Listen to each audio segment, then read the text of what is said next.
Vamos a hablar ahora de los medios bíblicos para una transformación espiritual. Cuando yo empecé mi estudio de este tema hace varios años, yo esperaba ver a ciertas cosas, pero encontré una sorpresa que es el primer medio de transformación que no esperaba verlo como tan común, como tan prominente en todo el estudio, pero este tema seguía surgiendo en medio de los estudios y es que la transformación viene por la fe. O sea, yo siempre estaba pensando en qué tengo que hacer para experimentar una transformación. Pero vez tras vez, yo veía el énfasis en la fe. No es el único medio, pero yo diría que es el medio inicial que sirve como la base de los demás medios. La importancia de la fe, de creer. Estoy leyendo un libro que tiene, creo que son 5 perspectivas sobre el ministerio de Pablo. Es un tema muy caliente entre los eruditos que estudian el apóstol Pablo. Hay varias perspectivas sobre su ministerio, sus énfasis, su doctrina. Pero uno de los autores es un católico y él está compartiendo la postura católica sobre el ministerio del apóstol Pablo. Y una cosa que él siempre está diciendo es que él reconoce que la justificación es por la fe, más nada. Pero que la justificación final en el futuro es por obras. Entonces, es una postura católica. ¿Cuál es la postura de Pablo? ¿Cuál es la postura bíblica? Todos estamos de acuerdo que la salvación es por la fe, ¿no? Ninguno de nosotros vamos a decir que la salvación es por las obras. La Biblia es clara que la salvación es por la fe. Y hasta ese católico cree eso.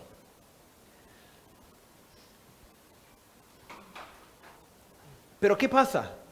Muchos creyentes creen que aunque la salvación es por la fe, la santificación es por las obras. Entonces Dios dice, yo arranco el motor, pero ustedes tienen que manejar. O sea, yo inicio todo el proceso y ustedes tienen que hacer el resto. Cuando vemos las cartas de Pablo, lo que vemos es que la salvación seguramente es por la fe. Más nada. La fe, punto. Pero cuando se trata de la santificación, es exactamente igual. La santificación es por la fe, no es por las obras. Otra vez, no es que Dios empiece la transformación y dice ahora les dejo a ustedes. No, todo el proceso es un proceso de fe. No significa que no hacemos nada, eso ya hemos visto y vamos a ver más adelante. Pero tenemos que tener como base el reconocimiento de que tanto la salvación como la fe, desde el inicio hasta el final, todo es por fe. Todo es por fe.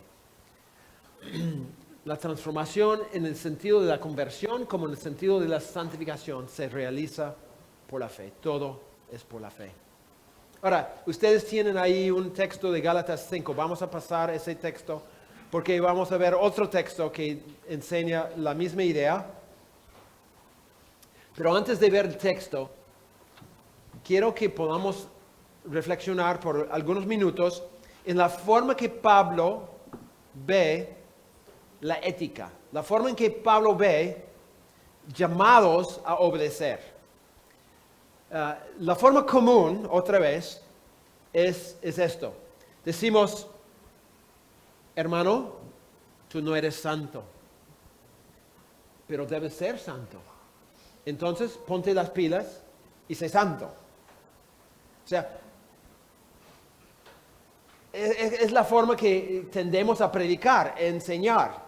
Vemos a los hermanos en la iglesia y decimos, uy, ese hermano no está viviendo una vida de santidad. Entonces, debe vivir una vida de santidad. Entonces, miramos y decimos, hermano, ponte las pilas, por favor, haga algo. Y generalmente cuando decimos eso, lo que tenemos en mente es que el hermano debe leer su Biblia más, debe orar más, debe servir más, ¿no? Todo es más. Como si todo dependiera de la persona.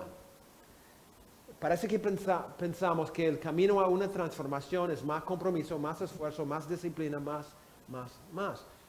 Pero si nos ponemos a pensar, es como decir que todo depende de mí, que Dios no tiene una parte importante en este proceso. Él arrancó el motor, se sentó y me toca a mí. No es así. ¿Cómo es que Pablo ve todo este tema? Bueno, tenemos que ver algo de gramática, perdón. Pastor Asensio, hiciste el estudio de la gramática, entonces para ti es un repaso. ¿Qué hace Pablo? Pablo hace lo que se llama el indicativo y el imperativo. ¿Qué es un indicativo? Un indicativo es una afirmación de algo. Es cuando se expresa, esta es la verdad. ¿No? Y en este contexto se trata de una afirmación que dice que Dios hizo algo por nosotros. Es una afirmación. Segundo, hay un imperativo, que es un mandato. Es donde hay una exigencia que dice tienes que hacer tal o cual cosa. ¿Qué hace Pablo? Pablo casi siempre, no siempre, pero casi siempre junta el indicativo y el imperativo. Pero ¿cuál es la relación? Bueno, la relación es que el indicativo y el imperativo van juntos. O sea, no puedes tener uno sin el otro. Siempre tenemos que mantener una afirmación de lo que es verdad con la exigencia de vivir la verdad. Y vamos a ver por qué. ¿Por qué? El indicativo sin el imperativo nos lleva a antinomianismo, es decir, a la licencia, a una vida desenfrenada. Si siempre enseñamos la verdad, Cristo ha hecho esto para nosotros y nosotros no tenemos que hacer nada. Entonces, me parece que nos lleva a creer que, puesto que yo no tengo que hacer nada, entonces yo puedo vivir como me da la gana. No. Una afirmación de la verdad siempre debe llevar también una responsabilidad de vivir la verdad. El imperativo sin el indicativo nos lleva al moralismo o legalismo. Siempre estamos dando mandatos. Decimos a nuestros hijos, cuando estamos criando a nuestros hijos, decimos, hijo, haz esto. Hijo, no debes hacer el otro. Hijo, haz esto. Cuando no enlazamos el mandato con un motivo, estamos criando legalistas, moralistas como hijos, que creen que solamente tengo que obedecer, sin entender el porqué, sin entender lo que está detrás. ¿No? Por ejemplo, Pablo dice en Romanos, en Colosenses, voy a usar este texto, que no debemos mentir. Pero él no lo deja ahí diciendo no debemos mentir. Él da el porqué. Habiéndoos despojado del viejo hombre, no debemos mentir. Siendo miembros los unos de los otros, no debemos mentir. Son dos textos que hablan del mismo tema. El indicativo es somos miembros los unos de los otros. El hecho de ser miembro entre nosotros, de pertenecer los unos a los otros, es el motivo por el cual yo no debo mentir.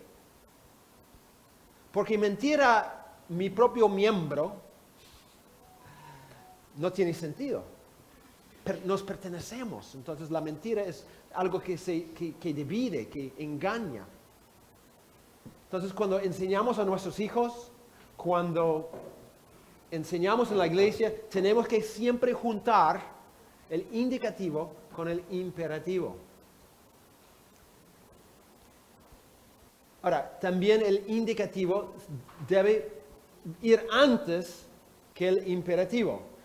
A veces en Pablo él pone el imperativo primero, pero él hace un enlace con la palabra ¿por qué? Él dice, haz esto, ¿por qué el otro? Siempre tiene que haber un link, un enlace entre imperativo y indicativo. Algunos ejemplos para que sea más claro. Gálatas 5:1 dice, Pablo dice, por libertad fue que Cristo nos hizo libres, por tanto, permaneced firmes y no os sometáis otra vez al yugo de esclavitud. ¿Cuál es el indicativo? ¿Cuál es el indicativo en ese texto? Indicativo.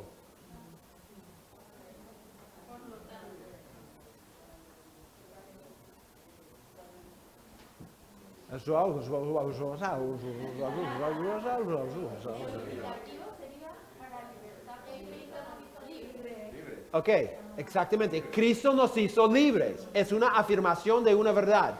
Cristo nos hizo libres. ¿Cuál es la consecuencia, la implicancia, la responsabilidad del hecho de que nosotros somos libres por la obra de Cristo? O sea, ¿cuál es el imperativo? Permanecer firmes. Ok, exactamente. Entonces, nuestra responsabilidad se basa en la obra redentora de Cristo. Él murió para hacernos libres. Por eso tenemos que vivir libres. Tenemos que seguir firmes en esa libertad. No podemos volver a un legalismo. No podemos volver a una ley, dice él. ¿Por qué? Porque Cristo nos hizo libres. Otro ejemplo, Colosenses 2:12 y 3:1. En todo este contexto, Pablo dice en 2:12, fuisteis también resucitados con él. Llegamos a 3:1 y Pablo dice, si pues habéis resucitado con Cristo, buscad las cosas de arriba. Creo que todo esto está ya en...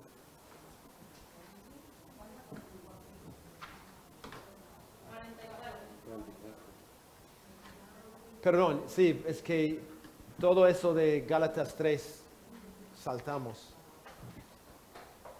Ok, entonces, ¿cuál es el indicativo? En Colosenses.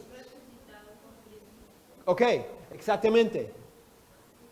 Nosotros hemos resucitado con Cristo. Es la verdad que Pablo está afirmando. Es una realidad, es un hecho. ¿Cuál es la consecuencia, la responsabilidad a raíz de esto? ¿Qué tengo que hacer? Ok, tenemos que buscar las cosas de arriba. Entonces, si estamos predicando, no podemos simplemente enfatizar, hermanos, tenemos que buscar las cosas de arriba, ya basta con las cosas de la tierra, ¿no? Y gritamos y sudamos y escupimos y todas esas cosas, ¿no? Tenemos que basar nuestro fervor en el indicativo. ¿Por qué yo tengo que buscar las cosas de arriba? Justamente porque Cristo hizo algo. Él me hizo resucitar. Y yo tengo una nueva realidad. Yo vivo una nueva vida. Por eso yo tengo que tener una nueva óptica, una nueva vista de todo en la vida, todo en el mundo. Justamente por lo que Cristo hizo. Entonces, Pablo hace eso vez tras vez, tras vez, tras vez en sus cartas. Cuando él quiere enseñar la ética, ¿no? Una moralidad, él lo hace juntando indicativo con imperativo. Ahora, habiendo dicho eso, vamos a ver Romanos 6 del 1 al 10. ¿Ok? Vamos a verlo juntos. El micro. ¿Quién quiere leer? ¿Uno de ustedes quiere leer el texto para todos? Romanos capítulo 6 del 1 al 10. ¿Qué pues diremos? ¿Perseveraremos en el pecado para que la gracia abunde? De ninguna manera. Porque los que hemos muerto al pecado, ¿cómo viviremos aún en él? ¿O no sabéis que todos los que hemos sido bautizados en Cristo Jesús hemos sido bautizados en su muerte? Porque somos sepultados juntamente con él para muerte por el bautismo, a fin de que como Cristo resucitó de los muertos por la gloria del Padre, así también nosotros andemos en vida nueva. Si fuimos plantados juntamente con él en la semejanza de su muerte, así también lo seremos en la de su resurrección. Sabiendo esto, que vuestro viejo hombre fue crucificado juntamente con él, para que el cuerpo del pecado sea destruido, a fin de que no sirvamos más al pecado. Porque el que ha muerto ha sido justificado del pecado. Y si morimos con Cristo, creemos que también viviremos con él. Y sabemos que Cristo, habiendo resucitado de los muertos, ya no muere. La muerte no se enseñorea más de él. En cuanto murió, al pecado murió, una vez por todas, pero en cuanto vive, para Dios vive. Ok, gracias. Ahora, primero el contexto, la situación. ¿Cuál fue la situación detrás de este texto? Si alguien tiene una Biblia, en Romanos 5:20, si puedes leer 5:20 de Romanos.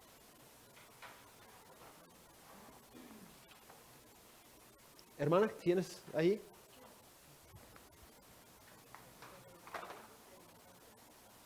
Pero la ley se introdujo para que el pecado abundase, mas cuando el pecado abundó, sobreabundó la gracia. Ok, vamos a hacerlo esta vez en vivo. Eso era una práctica para estar seguro. Dice, pero la ley se introdujo para que el pecado abundase, mas cuando el pecado abundó, sobreabundó la gracia. Ok, ahí es el contexto. Entonces, Pablo dice, había un montón de pecado. Pero ¿qué pasó? En ese momento, cuando había un montón de pecado, Dios entró. ¿Y qué hizo Dios? Derramó más gracia. Entonces, mientras el nivel de pecado subió, el nivel de gracia subió. Sobreabundó. Entonces, llegamos a 6.1. En 6.1 dice, ¿qué pues diremos? Vamos a seguir pecando justamente porque la gracia va a crecer más. Entonces, ¿por qué como cristianos no nos metemos de lleno en el pecado? Porque pecando significa más gracia de Dios. La respuesta de Pablo es, ¿están locos? O sea, de ninguna manera, que básicamente significa, ¿están locos? No puede ser. Ahora, este texto es la respuesta de Pablo a esa pregunta. ¿Está bien que los cristianos seguimos pecando? La respuesta de Pablo es no. Pero él va a dar varios puntos en su argumento. Lo que quiero que hagan en sus mesas es traten de discernir cuál es la estrategia de Pablo ante esa pregunta. ¿Cómo responde Pablo la pregunta? Y yo sé que la respuesta es no, pero ¿cuál es la respuesta de Pablo ante esa pregunta de si está bien o no que un cristiano sigue pecando? La respuesta es no, no debe seguir. ¿Pero por qué? ¿Ok? En las mesas quiero que ustedes puedan leer este texto y decidir qué hace Pablo para mostrar que no está bien que los cristianos sigan pecando. ¿Entienden la idea? ¿Aló? Ok, por si acaso.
Ok, vamos a ver. Probablemente no han tenido tiempo para contestar profundamente la respuesta, pero la pregunta. Entonces, la situación, algunos oponentes lanzaron la pregunta, ¿está bien seguir pecando? Pablo dice que no. ¿Cuál es la respuesta de Pablo? ¿Qué hace Pablo en este texto? Explica el por qué no. ¿Ok? No solo dice no y ya. Ok, y explica, pero ¿qué dice? ¿Cuál es su manera de argumentar? Es una... Oh, yo pensé que era... Estás adorando. Nosotros llegamos a la conclusión de que Pablo dice que no, pero no solamente dice no porque no y punto, sino que da una explicación. Dice que no porque hemos muerto juntamente con Cristo al pecado. Entonces, si ya estamos muertos, no vamos a resucitar al pecado. Vamos a resucitar para la vida y en cuanto vive, para Dios vive, ya no para el pecado. Ok, muy bien. Excelente. ¿Hay algo más? ¿Esta mesa o esta mesa? ¿Esta mesa? ¿O y ustedes juntos? ¿Alguna? Bien, sí, leyendo el texto nos dimos cuenta que Pablo lo que hace es que nos ayuda a entender de que en Cristo somos identificados con Cristo, en su muerte, en su sepultura, resurrección, en todo lo que hizo Cristo, Él nos identifica con la vida de Cristo. Ya vivimos en Cristo, entonces, por eso ya no debemos seguir pecando. Ok, excelente, excelente. ¿Cómo se llama eso? ¿Cómo se llama lo que Pablo hace?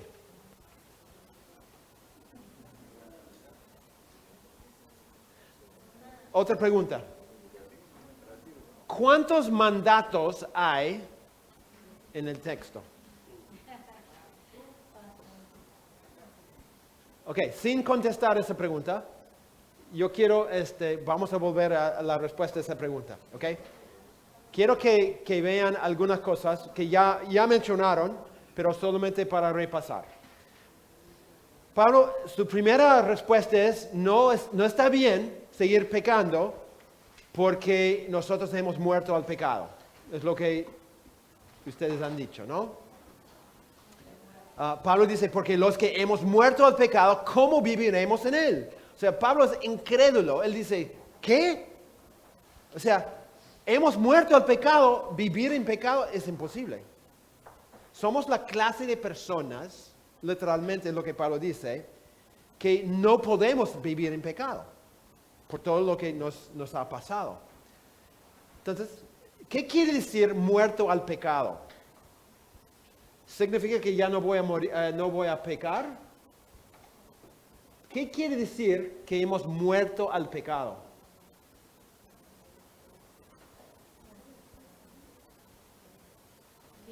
Que el pecado ya no se enseñorea no se debe enseñorear de nosotros, ya no es. Que el pecado no se enseñorea de nuestra vida, de nosotros. O sea, podemos o tenemos que resistir, pues ya no es como antes, que éramos siervos ante el pecado por la vida que... Ok, exactamente. El pecado no tiene autoridad sobre nuestra vida. Ha sido destronado. El pecado no es nuestro dueño. Ya, es lo que significa. Muy bien. Nuestra relación con el pecado ha cambiado. El pecado ya no tiene derecho de dominar nuestras vidas. Ok, segundo. No está bien, dice Pablo, porque hemos muerto con Cristo. No solamente hemos muerto al pecado, pero él dice que hemos muerto con Cristo, ¿no? Él dice, no sabéis que todos los que hemos sido bautizados en Cristo Jesús, hemos sido bautizados en su muerte, porque somos sepultados juntamente con él para muerte por el bautismo. Ahora, cuando él dice bautismo, el bautismo en este caso representa la conversión. ¿no? En el primer siglo no hubo una separación entre la conversión y el bautizo. Apenas que una persona recibiera a Cristo, se bautizaba. No había una separación como hoy en día. Hoy en día alguien recibe a Cristo y 6 años después dice, quizás, ¿no? Me voy a bautizar. En el primer siglo no era así. Casi siempre se convirtió y se bautizó. Era casi como un solo acto, ¿no? No es que el bautizo salva, no es el punto de Pablo, pero representa la salvación en todo sentido. Entonces, cuando él habla del bautizo, él tiene en mente la conversión, en este caso. Número 3, no está bien porque podemos vivir una nueva vida. Pablo dice, a fin de que, o sea, no, hemos muerto, a fin de que, aquí es el propósito. Como Cristo resucitó de los muertos por la gloria del Padre, así también nosotros podemos vivir en vida nueva. Nosotros tenemos la capacidad, dice Pablo, por nuestra muerte y resurrección con Cristo, tenemos la capacidad de vivir una vida totalmente nueva. Ahora, según este versículo, ¿cuál es el propósito de nuestra muerte con Cristo? El propósito de nuestra muerte con Cristo. De vivir una nueva vida. ¿Ok? Según este versículo, ¿con qué compara Pablo nuestra nueva capacidad de vivir una nueva vida? Pablo hace una comparación entre dos cosas acá. ¿Con qué compara Pablo esa nueva capacidad de vivir una vida nueva?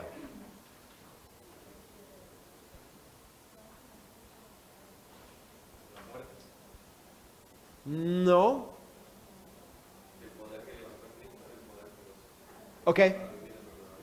Pablo dice, como Cristo resucitó, así también nosotros podemos vivir en vida nueva. Pablo hace una comparación entre la resurrección de Cristo y nuestra nueva capacidad de vivir vida nueva. ¿Cuál es la implicancia, la consecuencia de eso? Que él compara nuestra capacidad, nueva capacidad de vivir una nueva vida con la resurrección de Cristo. ¿Qué significa? ¿Por qué hace esa comparación? Cuando Cristo resucitó, ¿cuál fue la consecuencia de su resurrección?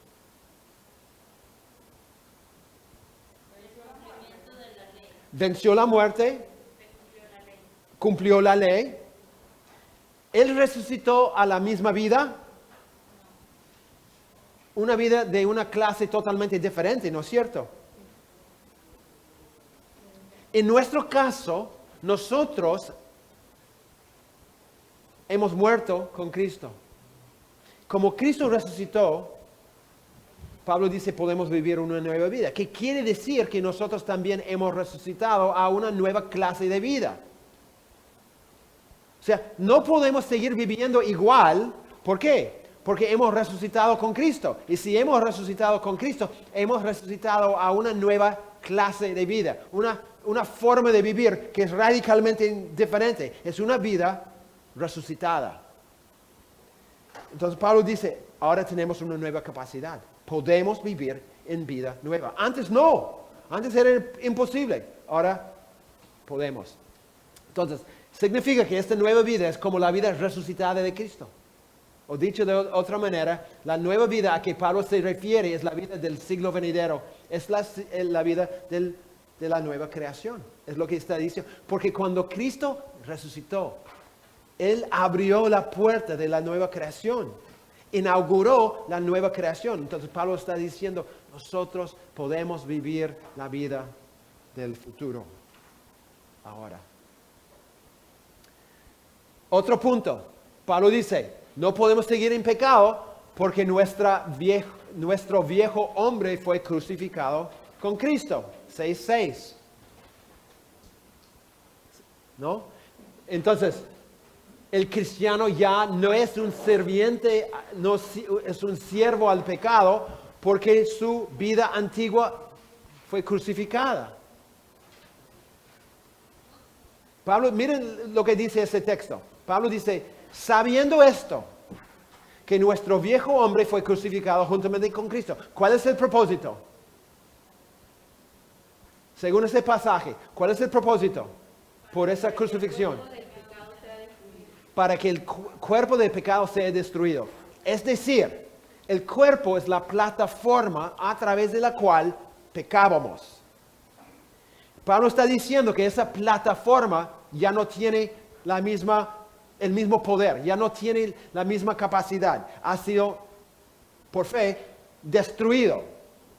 El cuerpo ya no es para nosotros esa autoridad en nuestras vidas. Pero hay otro propósito, a fin de que no sirvamos más al pecado. Otra vez, Pablo dice, no somos esclavos al pecado. No tenemos que pecar. Pecamos porque queremos pecar, no porque tenemos que pecar. Después Pablo dice, no está bien, no podemos seguir pecando, porque nosotros por participar en las obras redentoras de Cristo, es exactamente lo que esta mesa al fondo, la mesa llena, dijo, ¿no? Que por participar en las obras redentoras de Cristo, su muerte, su sepultura, su resurrección, disfrutamos de la misma victoria sobre el pecado. Entonces, por ejemplo, ahí dice, nuestra muerte con Él asegura nuestra resurrección con Él. Él dice, si fuimos plantados juntamente con Él en la semejanza de su muerte, así también lo seremos en la de su resurrección. Nuestra muerte garantiza nuestra resurrección. Nuestra crucifixión con Él asegura la muerte del cuerpo de pecado. Nuestra muerte asegura nuestra justificación, dice Pablo. Nuestra muerte con Cristo asegura nuestra vida con Él. Ok, entonces, ¿cuántos mandatos hay en 6, 1 al 10? Ninguno. No hay ningún mandato. Bueno, en este verso yo he...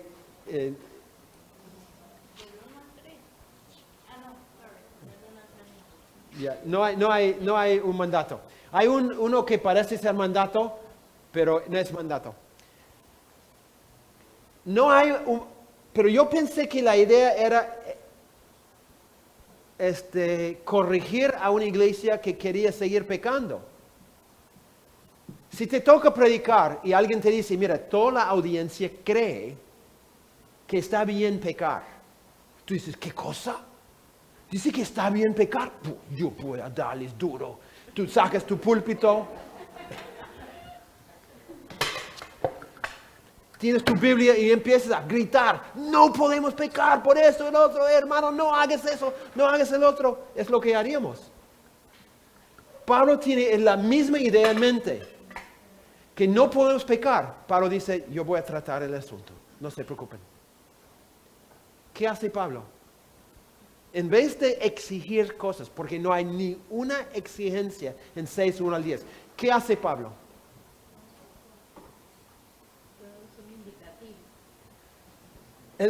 Él les recuerda de su identidad en Cristo. Él dice, mira, quiero decirles exactamente lo que pasó con ustedes. Ustedes han muerto con Cristo. Ustedes han sido sepultados con Cristo. Ustedes han resucitado con Cristo.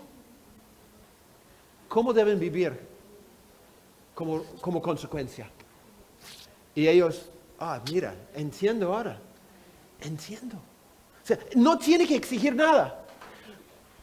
¿Dónde está? Bueno, él les hace ver cuál es la verdad acerca de ellos. Él usa el indicativo y no usa el imperativo en toda esta parte. Nada.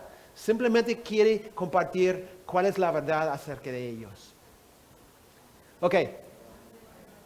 ¿Dónde está el primer mandato? verso 11. Mira lo que verso 11 dice. Dice, así también vosotros, consideraos muertos al pecado, pero vivos para Dios en Cristo Jesús, Señor nuestro. Es el primer mandato. ¿Cuál es el mandato?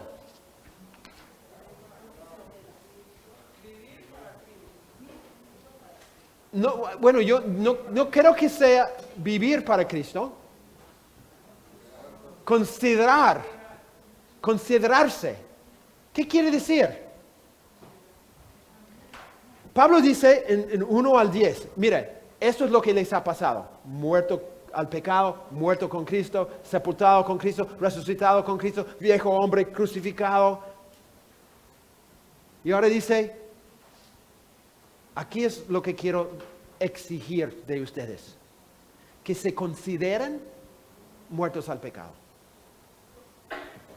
Pablo, tú acabas de decirnos que hemos muerto al pecado, es verdad. Ahora, lo que quiero que hagan es que se consideran muertos al pecado. ¿Qué es lo que Pablo está diciendo?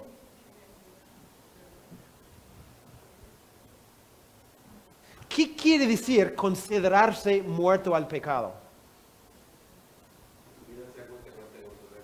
¿Ok? Básicamente, Pablo está diciendo creer. Yo les he dicho que han muerto con Cristo. Ahora, consideran que es verdad. Consideran que han muerto. Consideran que han sido sepultados. Consideran que han resucitado con Cristo. Créelo. Todo lo que Pablo quiere decir es, mira, yo acabo de derramar todo el balde de bendiciones de Cristo. Todo lo que Él ha hecho por nosotros. Ahí está sobre tu mesa, aquí, ¿no? Están inundados en las bendiciones de Cristo. Créelo. Créelo. No estoy diciendo que tienes que vivirlo. Eso viene después. Al principio lo que tienes que hacer es creer lo que Él dice es verdad.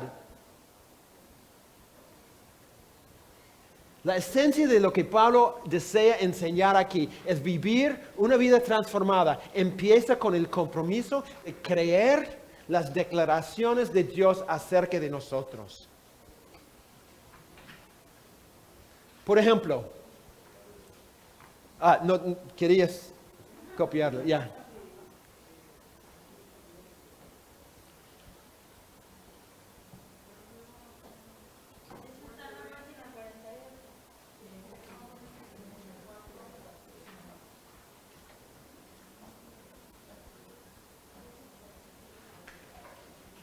Es increíble lo que Pablo hace. Si nosotros solamente pudiéramos seguir su ejemplo en nuestras enseñanzas y prédicas, sería un tono totalmente diferente. Empezamos enseñando la verdad y después decimos, créelo, porque no creemos la verdad. Yo sigo pecando porque yo no creo que estoy muerto al pecado. Yo creo que el pecado todavía vive en mí. Y yo digo, bueno, yo soy un hombre débil, yo soy un ser humano, tengo que seguir pecando. Pablo dice, no, has muerto al pecado. Pecado no tiene derecho sobre ti. Cuando surge en tu cuerpo, tú dices, vete de acá, yo no voy a obedecer, yo quiero renunciar a ese deseo. Ahora, yo sé que no es tan fácil. Entiendo eso, pero es el inicio. Si no creemos esto, jamás vamos a vivirlo. Todo empieza con creer. Entonces, Dios dice que hemos muerto al pecado. La clave, ¿cuál es la clave? Tenemos que creerlo. Dios dice que fuimos resucitados con Cristo. Créelo. Dios dice que nuestro viejo hombre fue crucificado juntamente con Cristo. Créelo. Dios dice que Cristo nos ha librado del presente siglo malo. Créelo. Dios dice que por estar en Cristo participamos en todos los beneficios de lo que Él ha logrado. Créelo. Dios dice que somos el nuevo hombre y parte de la nueva creación. Créelo. Dios dice que el pecado no tiene derecho sobre nosotros y que nosotros podemos vivir una nueva vida. Créelo. Yo sé que no es toda la respuesta para vencer el pecado, pero es el inicio. Si solamente tuviéramos la fe de creer lo que Él dice es verdad. Decimos que somos creyentes de un solo libro y que ese libro es nuestra base, pero muchas veces no creemos lo que dice. Ahí empieza todo. Tenemos que creer que estas cosas son verdaderas, a pesar de tu experiencia. Tú dices, no me siento muerto al pecado. No importa. Mi opinión es diferente. No importa. Mi experiencia es otra. No importa. No vivamos por nuestras experiencias, nuestros sentimientos, nuestras emociones y cosas por el estilo. Vivimos por fe. Y Cristo nos ha dicho, estas cosas son tu nueva identidad, su nueva realidad. Créelo, créelo. Después vienen todas las demás responsabilidades, pero tenemos que empezar creyendo lo que es la verdad. Ahora, esta tabla es como una herramienta que se puede usar mientras van leyendo las escrituras. Puedes ver cuántas veces el autor da una verdad, ¿no? Un indicativo, por ejemplo. Mientras van leyendo, hagan una lista de esas cosas, ¿no? Dios dice esto de mí, dice que esto es verdad de mí. Y después dices, ok, ¿cómo debe impactar mi vida esa verdad? El hecho de que Cristo resucitó y yo he resucitado con Él, ¿cómo debe impactar mi vida? Pablo dice en Colosenses 3:1 que yo debo buscar las cosas de arriba, tener una nueva perspectiva. El hecho de que Cristo se entregó por mí, ¿cuál es la implicancia? Pablo dice en 2 Corintios 5:14 que yo debo tener una nueva óptica en la vida. Yo debo tener un nuevo centro en mi vida. Un nuevo rey en mi vida. Sí. Todas esas verdades traen consecuencias para nosotros. Mientras vas leyendo, apunta cuáles son las verdades y cómo debe impactar tu vida. Leemos la Biblia como perezosos. Leemos, ya, excelente.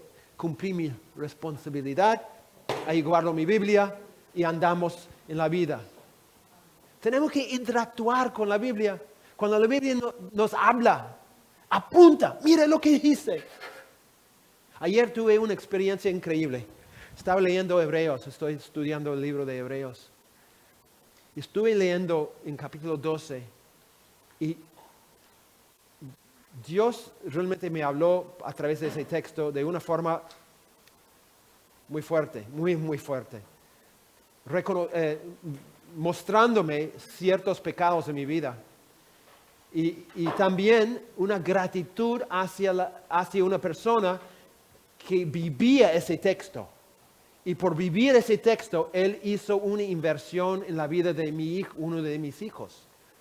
Y yo me di cuenta la diferencia entre ese hombre y mi vida. Y Dios me quebrantó. Y yo tuve que escribir a ese amigo y decir, gracias por lo que has hecho. Y tuve que arrepentirme ante Dios por mi falla en ese sentido. O sea, la Biblia vive, pero tenemos que estudiarla activamente y no pasivamente. Leemos algo y cuando hay una verdad, apunta esa verdad. Oh, mira. Y pregúntate, ¿cómo debe impactar mi vida esa verdad? ¿Cómo debo vivir diferente? Porque he leído esa verdad. Si no encontramos, no siempre vamos a encontrar lo que yo ayer, eso no pasa todos los días. Pero cuando pasa, yo tengo que aprovechar, porque Dios me está hablando. Ok. ¿Cómo estamos? Tenemos 1 hora. ¿Podemos? ¿Necesitan un break de 2 minutos? ¿Cómo? Algunos dicen sí, algunos no. 2 minutos, vamos a pararnos, vamos a dar vueltas, ir al baño rápido, tomar un café. No hay café allá.